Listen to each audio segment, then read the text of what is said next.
بسم اللہ الرحمن الرحیم، اللہم صلی علی محمد وعلی آل محمد۔ ویلکم ٹو دا شو۔ صاحبوں، جب سے عوام کی طرف سے فوجی مصنوعات کے بائیکاٹ کا اعلان ہوا ہے، اور اب جب عمران خان نے سول اوبیڈینس کی کال دے دی ہے، اس کے بعد سے جرنیلوں، کرپٹ حکمرانوں کے کان پہ جوں رینگنے لگی ہے، نظر آنے لگی ہے۔ اگر عوام بھرپور انداز سے اس مہم میں حصہ لیں، جو بہت زیادہ آپ کو نہیں چاہیے، کوئی سال دو سال نہیں چاہیے، چند مہینے، اگر آپ اس کو بھرپور انداز سے کامیاب کریں تو یقین کیجئے ان کے سارے جسم میں چونٹیاں پھیل جائیں گی اور یہ بے لباس ہو کے دوڑنا شروع کر دیں گے۔ اچھا، اس کی وجوہات کیا ہیں؟ آئیے دیکھیے، میں آپ کی خدمت میں چند پوائنٹس رکھوں گا اپنا اور آپ کا ٹائم سیو کرنے کے لیے، پھر آپ اس کو خود ایلابریٹ کیجئے گا۔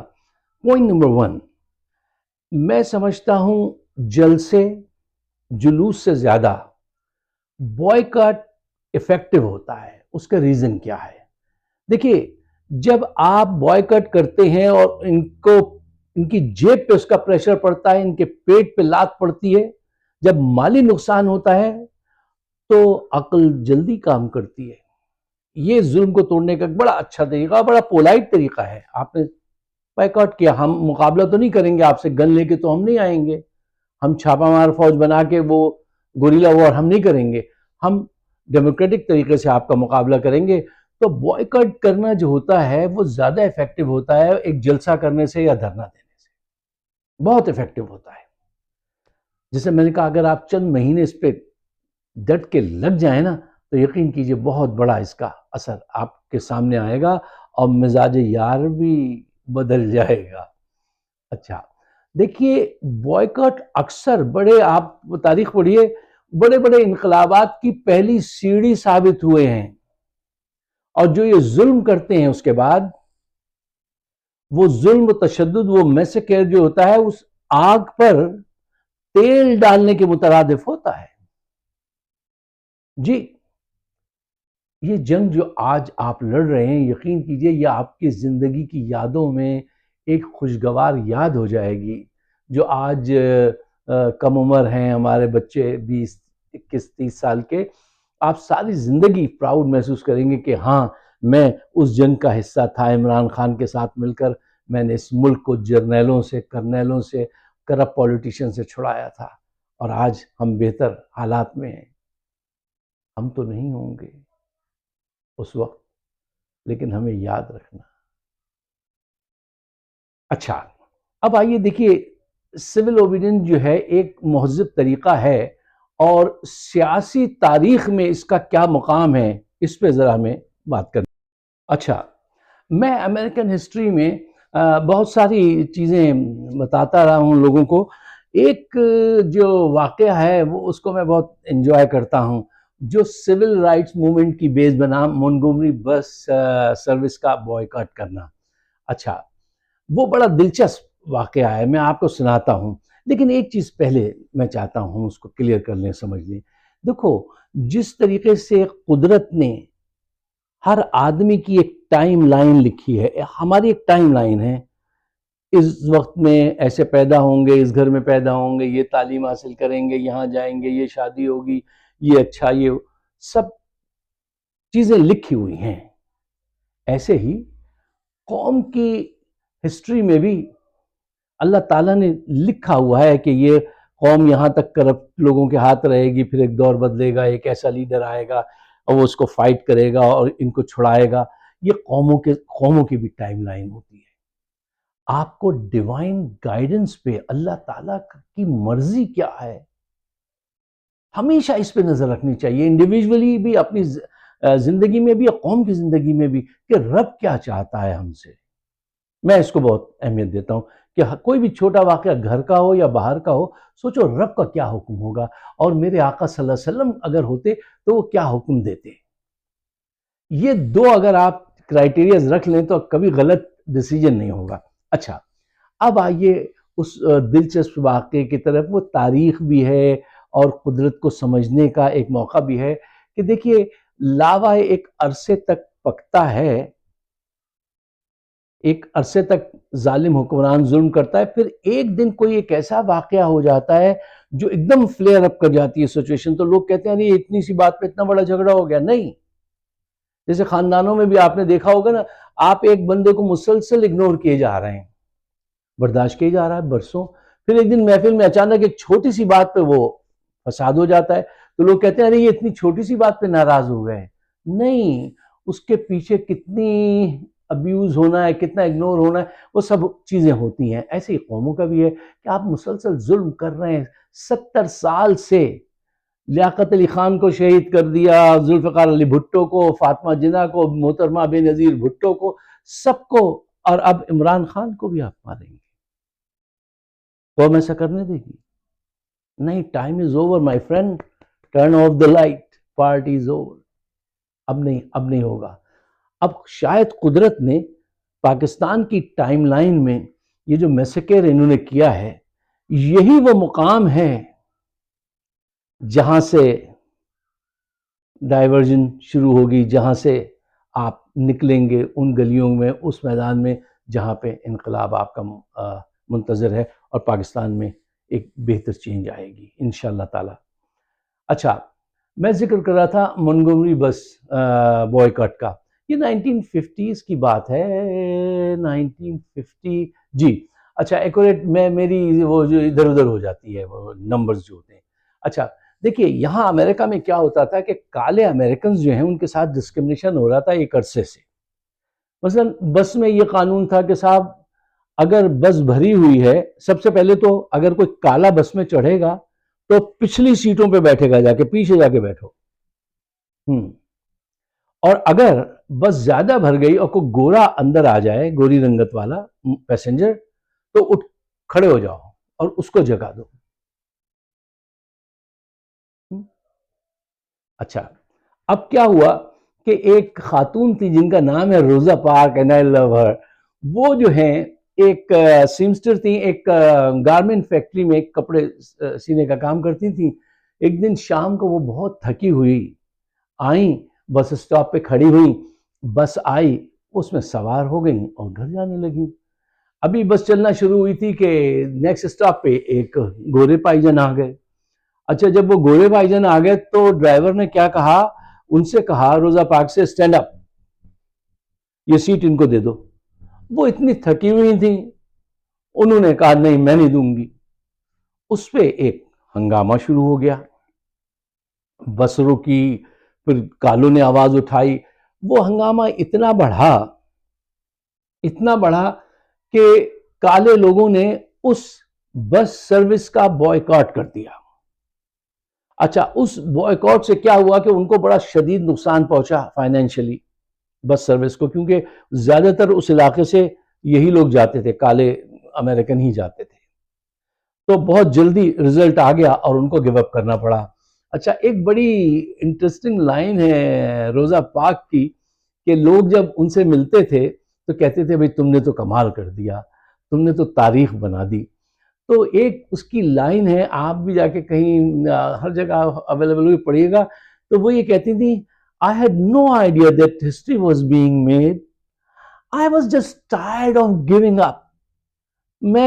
مجھے کیا پتا تاریخ بن رہی ہے، تاریخ بن جائے گی، میرا یہ کوئی چکر میں ہو تو اس چکر میں نہیں تھی. وہ کہتی میں تو بہت تھکی ہوئی تھی بھائی، مجھے کیا پتا تھا کہ یہ تاریخ بن جائے گی. میرے تاریخ کی کوئی نگاہ نہیں تھی، کوئی سول رائٹ موومنٹ چلانے کی، بیس بننے کی وہ نہیں تھی، مجھے یہ کوئی چکر نہیں تھا. میں تو تھکی ہوئی اتنی تھی اور میں I was tired of giving up. کیوں ہر مقام پر کالوں کو گیو اپ کرنا پڑتا تھا. نلکا لگا ہوا، پہلے گورا پانی پیے گا، پھر آپ پیئیں گے دوسرے نلکے سے پیئیں گے. ریسٹورنٹ میں یہاں جائیں گے، یہاں نہیں بیٹھیں گے، وہاں بیٹھیں گے. She was tired of giving up. مجھے جو بھی ملا وہ جدا ہوا، اور وہ غزل گاتے تھے کہ میں ہر دم ہی ہارا. تو یہ قوم ہارتے ہارتے تھک گئی تھی. اچھا، اب یہی صورتحال آج پاکستان کی ہے کہ دیکھیے 70 سال سے یہ جرنیل جس کو چاہے مار دیتے ہیں، جس کو چاہے حکومت میں رکھتے ہیں، جس کو چاہے نکال دیتے ہیں، بزنس میں بھی انہوں نے قبضہ کر لیا ہے، سیاست میں بھی ان کا وہ چلتا ہے، اور صاف آگے منہ پہ جھوٹ بولتے ہیں ہمارا سیاست سے کوئی تعلق نہیں ہے۔ بہت خوب، بہت خوب۔ اب اتنا بڑا میسیکر کرنے کے بعد کہہ رہے ہیں وہ تو گولی نہیں چلی۔ یار کچھ دماغ، تھوڑا سا دماغ۔ وہ تو میں کہا، میں اکثر آپ سے کہتا ہوں کہ جرنیلوں کے جو سب سے بڑی بات ہے وہ یہ ہوتی ہے، یہ چیزوں کو ویسے نہیں دیکھتے جیسی وہ ہیں، ویسی دیکھتے ہیں جیسی یہ دیکھنا چاہتے ہیں۔ مثلا یہ دیکھنا چاہتے ہیں کہ وہ گولی نہیں چلی، وہ خود بخود سب لوگ مر گئے اور بھاگ گئے۔ اب اس کا دیکھیے اینڈ رزلٹ کیا ہوا، شرمندگی دیکھیے۔ اچھا ایک مجھے بڑا افسوس ہے کہ ہماری قوم شرمندہ بھی نہیں۔ اسحاق ڈار 9 سفیروں سے ملنے گئے اسلام آباد میں، مختلف ممالک کے، اور یہ بتانے کہ وہاں تو کوئی میسیکر ہوا ہی نہیں ہے، گولی چلی نہیں، اور ان سب نے پتہ ہے کیا کہا؟ ہمیں ان کے ایک لفظ پہ بھی یقین نہیں، کسی سفیر نے ان کی بات نہیں سچی سمجھی، کیونکہ سب کے بڑے بڑے ہاتھ ہوتے ہیں، ان کو انفارمیشن دینے والے، فیڈ کرنے والے، آرٹیکل لکھ کے دینے والے، سب سارے ممالک میں ہوتے ہیں کہ وہاں پہ کتنا بڑا میسیکر ہوا ہے۔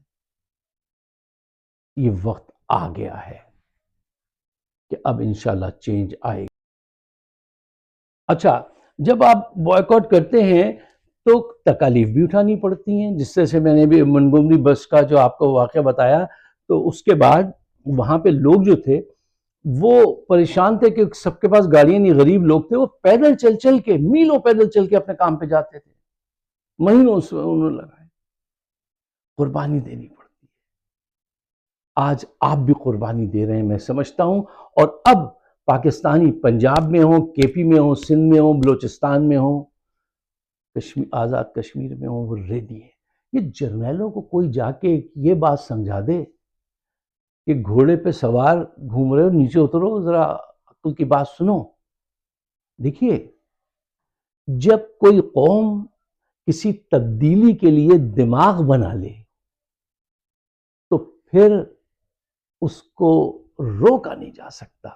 اچھا یہ دماغ جو ہے نا، یہ 1-2 سال میں نہیں بنتا، برسوں میں کہیں جا کے کچھ حالات، واقعات، پھر لیڈرشپ اور سب چیزیں، محرومیاں، ایک طویل عرصے میں بنتا اور بگڑتا ہے۔ یہ دماغ بن چکا ہے، اب تم کچھ بھی کر لو، کچھ بھی کر لو، اگر تمہارے اندر ذرا سی بھی عقل ہوگی نا تو تم ان بادشاہوں سے سبق سیکھو جو وقت کی رفتار پہچان گئے تھے، جنہوں نے نفس پہ ہاتھ رکھ کے آنے والے دنوں کی سرگوشی سن لی تھی اور جان لیا تھا کہ اب ان کی جان بھی خطرے میں ہوگی۔ ایک جنرل صاحب نے اس دن کہا نا کہ اب میں وردی پہن کے باہر نہیں جا سکتا، یہ حالات ہو گئے ہیں۔ پاکستان کے لیے، اپنی جان کے لیے اب گیو اپ کرو، اس سے جا کے بات کرو۔ یہ گیو اپ کریں گے، ان کے پاس کوئی چوائس نہیں، میں آپ کو بتا دوں۔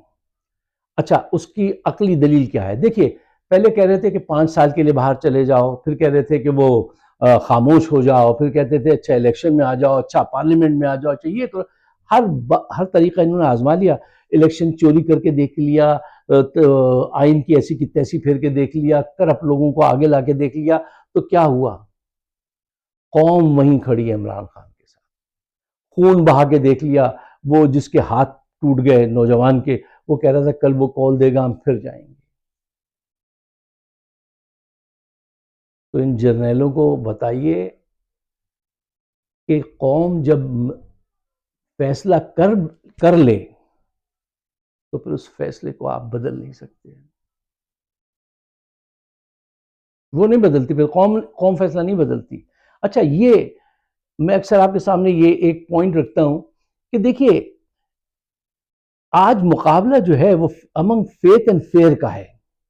یہ خوف کے ذریعے حکمرانی کرنا چاہتے ہیں، آپ ایمان کے ذریعے لڑنا چاہتے ہیں، آپ آزادی کی جنگ لڑ رہے ہیں، یہ اقتدار کو بچانے کی جنگ لڑ رہے ہیں، اور تاریخ گواہ ہے جیت اس کی ہوتی ہے جو آزادی کے لیے جنگ لڑ رہا ہے، وہ زیادہ مستحکم ہوتا ہے، وہ زیادہ دیر تک لڑ سکتا ہے، یہ نہیں لڑ سکتے۔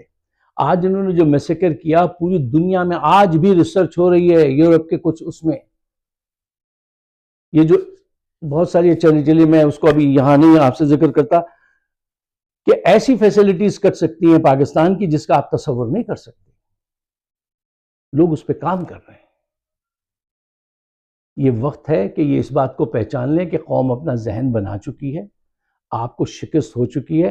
اب آپ کیا پاکستان کی خاطر جگہ خالی نہیں کر سکتے؟ جگہ خالی کر دینی چاہیے. اس کے بغیر ایکویشن ہی نہیں بیلنس ہوتی یار. آپ شہباز کی جگہ بلاول کو لے آئیں گے. یہ ایسی بات ہے کہ ایک ٹائر جو پنچر ہو گیا، موٹر سائیکل آپ پہ جا رہا ہے، اگلا ٹائر پنچر ہو گیا، دوسرا ٹائر لائے، وہ بھی پنچر شدہ ٹائر لائے، برس ٹائر لگا کے گاڑی وہ چلاؤ گے. موٹر سائیکل خراب ٹائر کی جگہ دوسرا بھی خراب ٹائر لگا دیا، وہ بھی سالا پھٹا ہوا ہے، نہیں چلے گی. چور کی جگہ وہ ڈاکو کو لے آئیں گے. اب آپ ایسے ملک نہیں چلتے. اور عوام طے کر چکی ہے. رب کے اشارے کو سمجھو. وہ تو خیر تم نہیں سمجھو گے، چلو معاف کرے اللہ، معاف کرے، شاید ہو سکتا ہے سمجھ جاؤ. لیکن عوام کا جو فیصلہ ہو چکا ہے وہ تمہیں اب پڑھ لینا چاہیے اور پاکستان کی جان چھوڑ دو. اگر آپ میرے خیالات سے اتفاق کرتے ہیں تو براہ مہربانی اس ویڈیو کو شیئر کیجئے گا، ہمارے چینل کو سبسکرائب کیجئے گا. وہ وال جو لگائی ہے انہوں نے کچھ ایسی حرکتیں ہیں جو میری نالج میں آئی ہیں، اس کی وجہ سے بہت رکاوٹوں کا سامنا ہے. لیکن war is on my friend, just go and get them. مجھے اپنے خیالات سے نوازیے گا. آپ سب کا بہت بہت شکریہ. خدا حافظ.